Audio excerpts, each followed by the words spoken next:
تیسرا فتنہ جو ہم لینے لگے ہیں، اور ہم کوشش کریں گے، یہ بھی میں ناظرین کو یہاں بتا دوں اس پوائنٹ کو شروع کرنے سے پہلے، کہ میں انشاءاللہ کوشش کروں گا کہ ہر اس فتنے سے نکلے ہوئے کسی شخص کو، یا اس فتنے میں موجود جو شخص ہیں، جو شخصیات ہیں جو موجود ہے سوشل میڈیا پہ، ان کو لیں اور ان کے ساتھ ہم ڈائیلاگ اور ڈیبیٹ کریں کہ کس طریقے سے آپ کہتے ہیں کہ آپ کا اسلام کے ساتھ تعلق ہے۔ اگر ہم قادیانیت کو نہیں مانتے تو معذرت کے ساتھ ہم آپ کے فتنوں کو بھی نہیں مانتے، اور کیوں نہیں مانتے، کن دلائل پر نہیں مانتے، یہ ہم آپ کے سامنے رکھ دیں گے انشاءاللہ۔ ٹھیک ہو گیا جی؟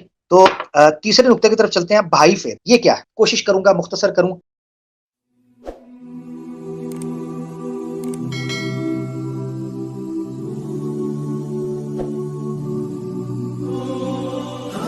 کہ میں آپ کی رائے لے سکوں کہ جس سلسلے کو ہم ٹھگز آف ختم نبوت کے نام سے شروع کرنے جا رہے ہیں، کیا آپ ہمارے ساتھ ختم نبوت کے اس منہج اور مشن پر متفق ہیں؟ کیا آپ چاہتے ہیں کہ رد قادیانیت سے بڑھ کر ختم نبوت کے as a whole broader picture کے اوپر کام کو لے کر چلا جائے؟ کیا خالص ختم نبوت کے فرقہ واریت کی لعنت سے بالاتر ہو کر اور کمپرومائز کی ذات سے بالاتر ہو کر، ٹھیک ہے، ہم ان فرقوں کو لے کر چلیں، یہ جو کلٹ ہیں ان کو لے کر چلیں؟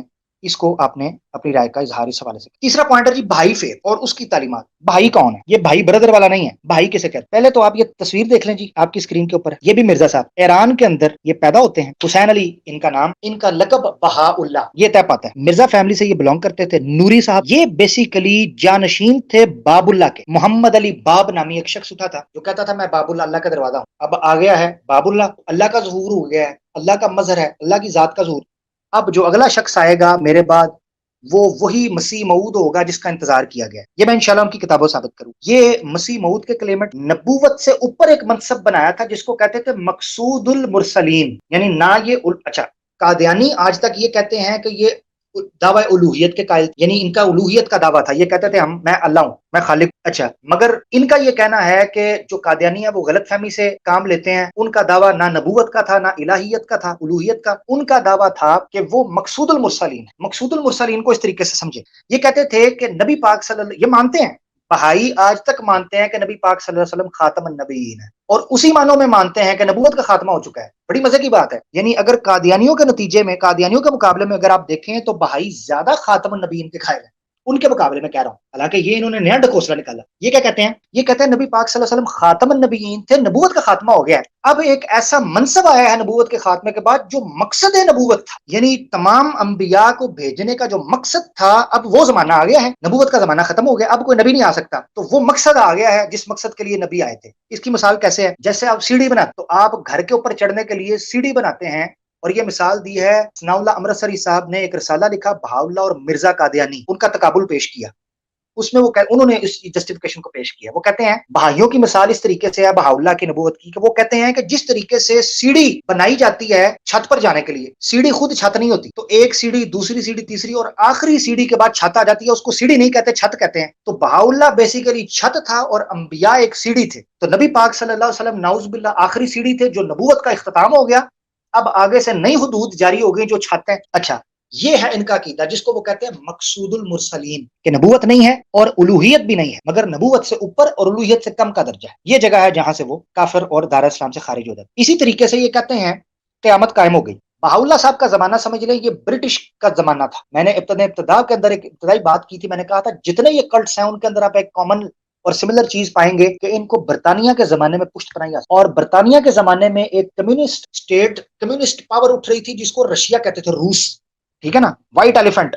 میں انشاءاللہ بہائیوں کی کتابوں سے ثابت کروں گا کہ کس طریقے سے ان کو اس طاغوتی طاقت کا پشت پناہی حاصل تھی جو کہ ایران کی، جو اس وقت کی جو ڈومیسٹک اور جو لوکل گورنمنٹ تھی اس کو تختہ پلٹنے کے لیے، رشیا اس پر قبضہ کرنے کے لیے، جیسے برطانیہ قبضہ کرنا چاہتا تھا ہندوستان کے اوپر، تو یہ ایران کے اوپر قبضہ کرنے کے لیے کس طریقے سے رشیا نے ان کو سپورٹ کیا بہائیوں کو۔ اور ان کی کتاب ہے، میں ایک حوالہ بھی دے دیتا ہوں جسٹ فار دا ایک سسپینس کے لیے، جس کا نام ہے نقطۃ الطرف، بہائیوں نے لکھی ہے، نقطۃ الطرف، بہائیت کی سب سے تاریخی پہلی کتاب جو بہائیت اور بہائیزم کے اوپر لکھی گئی ہے، نقطۃ الطرف، جس کا میں حوالہ انشاءاللہ اوریجنل کتابوں کا دوں۔ اس میں لکھا ہوا ہے کہ کس طریقے سے روس کی طاغوت کی ان کو پشت پناہی حاصل۔ اچھا، ان کا زمانہ کون سا؟ پہلے زمانہ دیکھ، یہ مرزا صاحب سے پہلے پیدا ہوئے ہیں 1817 کے اندر، 1817۔ مرزا صاحب قادیانی صاحب پیدا ہوئے ہیں 1839 ایز پر کتاب البریہ، مرزا صاحب کی اپنی کتاب، 1839 اور 1840، 1817 میں یہ پیدا ہوئے۔ 1852 یعنی مرزا صاحب ابھی 1857 میں مرزا صاحب کی عمر تھی 16-17 سال،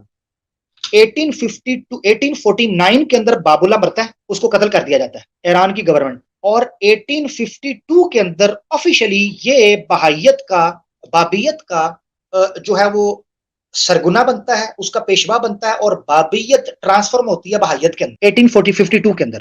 میں انشاءاللہ اس کو ایک بریف لے کر چل رہا ہوں۔ اس کا بیٹا ہوتا ہے جس کا نام عباس ہے، آپ کی اسکرین کے اوپر اس کی شکل آ جائے گی، اس کا نام ہوتا ہے عبد البہا لقب، اس کا بیٹا، یہ سیکنڈ سکسیسر اس کو لے کر چلتا ہے۔ بہاؤلہ ایگزائل، سیلف ایگزائل میں چلا جاتا ہے، یہ لمبی عمر پا کر غالباً 18 کی عمر میں جا کر یہ مرتا ہے، اور جب یہ مرتا ہے مرزا صاحب اس سے 2 سال پہلے مسیح موعود کا دعویٰ کرتے ہیں، یعنی مرزا صاحب 1890 میں کرتے ہیں اور بہاؤلہ غالباً 1892 کے اندر مر جاتا ہے، ٹھیک ہے جی۔ اور مرزا صاحب جو ہیں وہ 1890 کے اندر مسیح موعود کا دعویٰ ایز پر میری نالج میں انشاءاللہ اس کو حوالوں سے کروں گا۔ تو میں کیوں کمپیئر کر رہا ہوں؟ کیونکہ آنے والے دنوں کے اندر میں بہائیت اور مرزائیت کا جب کمپیریٹیو انالیسس کروں گا تو میں بتاؤں گا کہ مرزا صاحب نے اپنے دلائل کہاں سے لیے تھے۔ اب چور چاہے نہ مانے کہ اس نے چوری کس استاد سے سیکھی ہے، مگر میں آپ کو ڈاکخانہ پورا ملا کے بتاؤں گا کہ جیرا بلیڈ نے جیب کترا بنایا ہے مرزا صاحب کو کس طریقے۔ اچھا جی، یہ ہیں جی عبد البہا صاحب عباس نامی ان کے فرزند ارجمند، بہت سی کتابیں لکھی ان کے اوپر، بہاؤلہ صاحب کے اوپر جو الہامی کتابیں آئی ہیں میرے پاس اس وقت انگلش کے اندر موجود ہیں، انفارچونیٹلی ان کا عربی اور فارسی ترجمہ ابھی تک پی ڈی ایف میں مجھے مل نہیں سکا۔ بھائی ویب سائٹ ہے بھائی.org اور بھائی لائبریری، اس میں جاتا ہوں، انہوں نے ڈالرز لگائے ہوئے ہیں، میں سیدھی بات ہے بھائی اتنا امیر نہیں ہوں کہ ڈالرز کے اور پھر یہ کتابیں خریدوں، سوری، انہوں نے دھندا بنایا ہوا ہے، گندا قسم کا دھندا، تو میں اس دھندے کے اندر ان کو تو پیسے کم از کم نہیں دوں گا، پی ڈی ایف میں مجھے مل جائیں گی تو میں ضرور لوں گا۔ کتاب سب سے پہلی کتاب انہوں نے لکھی جی کتاب اقدس، کن کی جی؟ بہاؤلہ صاحب الہامی، اس میں کل کے سیغے کے ساتھ انہوں نے اپنے آپ کو مخاطب، اے بہاؤلہ کہہ دے کہ تو اللہ کا رسول ہے، بہاؤلہ تو کہہ دے تجھے اللہ نے مرسل بھیجا ہے، مامور کیا ہے، تو کتاب اقدس۔ پھر کتاب لکھی جی کتاب اتقان، یہ بھی میں انگلش آپ کے سامنے اس کے اقتباسات آنے والے دنوں کے اندر جب تقابلی جائزہ لوں گا تو رکھوں گا۔ پھر ان کی ہیں الواح مبارکہ ٹیبلٹس، ٹھیک ہے جی، سیکرڈ ٹیبلٹس ہیں، وہ بھی انگلش کے اندر میرے پاس موجود، جس میں لوہے زیب ہے، لوہے اشرف ہے، اس طریقے سے بڑی الواح ہیں، اور ان کے میں نام انشاءاللہ آنے والے وقت کے اندر دکھاؤں گا بھی ان کی کتابوں کے، اور کا پھر ہم ان کے اقتباسات اور کنٹینٹ بھی پڑھیں گے کہ اس میں کیا مغلظات اور کفریہ عبارتیں جو لکھی گئی، اور ختم نبوت پر کس طریقے سے اس ٹھگ نے اور اس ڈکیٹ نے ڈاکہ ڈالا۔ اچھا یہ جو ایک نام بڑا امپورٹنٹ ہے جو آنے والے دنوں کے اندر جس کا ذکر آپ کو بار بار ملے گا جب میں بہائیزم کے کانٹیکسٹ میں اس چیز کو بیان کروں گا، وہ یہ ہے کہ شوگی افندی ایک نام ہوگا، شوگی افندی، اسرائیل میں اس کی پیدائش ہوتی ہے، اسرائیلی بندہ ہے شوگی افندی، یہ ٹرانسلیٹر ہے جو کہ ساری کتابیں، میں نا کوشش کرتا ہوں، میں نے ایک تصویر اس کی اپلوڈ کی تھی، میں آپ کو اسکرین پر دکھا بھی دیتا ہوں لگے ہاتھ، تاکہ اس کو بھی آپ لوگ دیکھ لیں کہ جس کا میں انشاءاللہ آنے والے دنوں کے اندر کافی ذکر اس کا آئے گا۔ یہ عبد البہا کے ساتھ جو کہ عباس ان کے فرزند ہیں وہ آپ کو نظر آئیں گے۔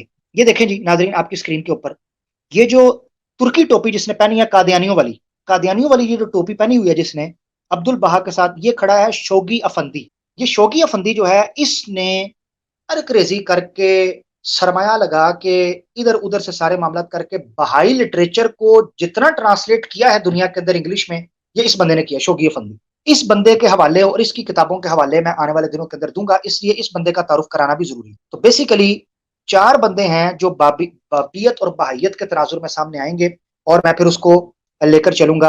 ہمارے ایک بھائی دوست بھی ہیں، ان سے بھی میں نے کہا تھا کہ جو ہے نا وہ بھائی ہیں، ان کا میں نے انشاءاللہ کوشش کروں گا کہ وہ ہمیں جوائن کریں، ان سے میں نے کتابوں کا بھی مطالبہ کیا ہے، امید ہے کہ کتابیں آ جائیں گی تو میں انشاءاللہ پھر اس پر بات کر سکتا ہوں۔ تو بابیت شفٹ ہوئی بہائیت کے اندر، اور بہائیت جو ہے اس وقت پاکستان کے اندر موجود ہے، یہ یاد رکھیں۔ ان کی تعلیم کیا ہے؟ عقیدہ جیسے میں نے بیان کیا اسماعیلیوں کی طرح یہ قیامت کے قائل ہیں، کہتے ہیں قیامت آ گئی ہے، اور کہتے ہیں قیامت ہے کہ جس کے نتیجے میں بہاولہ آ گیا ہے اور شریعت اٹھ گئی۔ یہ وحدت الادیان کے قائل ہے۔ سب سے پہلے انہوں نے کیا کیا آپ کو جان کر بڑی حیرانگی ہوگی، جس کو میں باحوالہ آگے ذکر کروں گا۔ یہ بھی جہاد کے منکر تھے، جس طرح قادیانی جہاد کے منکر، اسی طریقے سے حج کے بھی منکر تھے۔ جس طریقے سے قادیانیت جو ہے وہ حج کی ڈائریکٹ منکر نہ صحیح، مگر اشارتاً کہتے ہیں جی قادیان جائیں، تیسرا حرم جو ہے وہ قادیان ہے، تو اشاروں کنایوں میں کہتے ہیں جی قادیان قادیان۔ اچھا اسی طریقے سے بہائیت جو ہے یہ شفٹ ہو گئی اسرائیل کے اندر۔ اس وقت بہائیت کا جو ہیڈ آفس ہے وہ حیفا کے اندر ہے، اور ان کا کعبہ بھی وہی ہے، قبلہ بھی ان کا وہی ہے۔ تو جس طرح اسماعیلیوں کا، اکبر بھائی آپ موجود ہیں، میری بات سن رہے ہیں؟ میں نے صرف ایک بات آپ سے پوچھنی ہے اسماعیلیوں کے حوالے سے، تاکہ اس کی تصدیق آپ کر دیں۔ اکبر بھائی موجود ہیں؟ میرے خیال سے اوے ہیں وہ، چلیں اگر وہ سنتے ہیں تو ان سے میں پوچھوں۔ میں جاننا چاہ رہا تھا اسماعیلیوں نے بھی ایک اس طرح کا ڈرامہ کیا ہے، اس حوالے سے میں ان کی رائے لوں گا انشاءاللہ، پھر آنے والے دنوں کے اندر پروگرام کرتے رہیں گے۔ تو یہ بہائیت کا ہے بیسیکلی کانسیپٹ۔ اچھا جی، اس سے پہلے کہ میں ان ڈیٹیل جمپ ان کروں چوتھے پوائنٹ کے اوپر، بہائیت جو ہے اس وقت انٹرنیشنل فورمز کے اوپر کام کر رہی ہے. آپ یوٹیوب کے اوپر جائیں گے تو بہائیت اس وقت گوروں میں، ایشینز میں بڑی تیزی سے پھیل رہی ہے. اس کی وجہ کیا ہے؟ اس کی وجہ یہ ہے کہ ان کا کانسیپٹ یہ ہے کہ ادیان میں جو ادیان نے، مذاہب عالم نے جو تنوع اور تعدد پیدا کیا ہے افکار میں اور آئیڈیالوجیز میں، اس کو ختم کر دیا جائے. ٹھیک ہے، اتنی بڑی سازش ہے کہ حق اور باطل کا التباس کر کے مکس کر دیا جائے کہ کوئی فرق نہ کر سکے کہ حق کیا اور باطل کیا ہے. یہ عقیدہ ہے کہ ہندو، مسلمان، یہودی، عیسائی ایک ہی صف میں آ جائیں، ایک ہی ہو جائیں، اتنے گڑبڑ ہو جائیں کہ پتہ ہی نہ چلے کون کیا ہے. یہ تھی شریعت کا جو ہے وہ رفع کرنا ان کے نزدیک. اور اس تناظر میں آپ کو بتا دوں کہ اسی ایجنڈے کے اوپر ایک اور بندہ کام کر رہا ہے جو کہ اتنی ورتھ نہیں رکھتا کہ اس کا ذکر کیا جائے، مگر میں کر دیتا ہوں اس تناظر میں. زاہد خان جرمنی کے اندر، اس کی بھی اگر آپ تعلیمات دیکھیں، اس کی کتابیں پڑھیں، تو وہ کہتا ہے شریعت کا دور ختم ہو گیا. کہتا ہے شریعت میرے آنے کے بعد شریعت ختم ہو گئی، اور کہتا ہے صرف ایک دھرم رہ گیا جس کو انسانیت کہتے ہیں. یہی تو ہے. کہتا ہے جی انسانیت ایک دھرم ہے، ہیومنزم، ہیومینیٹیرینزم. ٹھیک ہے، یہ جی ایک دھرم ہے، یہ سب دھرموں کے اوپر، سب مذاہب اور ادیان کے اوپر غالب آ گیا. حالانکہ یہ نہیں پتا کہ جتنے ادیان ہیں وہ فی نفسی ہی اپنے اندر انسانیت کا ہی تو درس دیتے ہیں. تو یہ کیسے ہو سکتا ہے کہ انسانیت ایک نیا دھرم بنا کر، نیا خدا بنا کر، نئے عقائد اور نئی کتابیں بنا کر پورے کے پورے سسٹم کو جو ہے وہ ڈی ریل کر کے نیا ڈرامہ شروع کر دیا جائے. تو یہ آپ رکھیں اس حوالے سے. انشاءاللہ ہم لیں گے کہ کس طریقے سے بہائیزم نے بھی تصوف کا نام لے کر کس طریقے سے چوٹ پہنچائی ہے. اور ان کے اندر اور قادیانیوں میں جو بیسک فرق آیا وہ یہ ہے کہ انہوں نے اپنے آپ کو اسلام سے علیحدہ کر دی. بھائی اپنے آپ کو مسلمان نہیں کہتے جس طرح قادیانی کہتے. تو یہ انہوں نے سمجھیں کہ ہم پر بڑا احسان کیا، اللہ ان کو جزائے خیر دے، اور اسی عوض اپنی علیحدہ شناخت بنانے کے عوض اللہ تعالیٰ ان کو ہدایت. بھائیوں ان کی تعلیمات کا ہم ذکر کریں گے. انہوں نے تقویم اپنی بنائی، عبادت اپنی بنائی، الفاظ عبادت کے دعائیں اپنی بنائی، سب چیزیں بنائی. انشاءاللہ اس حوالے سے بھی ہم تفصیل کے اندر بات کریں گے. تو یہاں تک ہو گیا بہائیزم کے حوالے سے ایک بیسک انٹرو جو میں نے دینا تھا.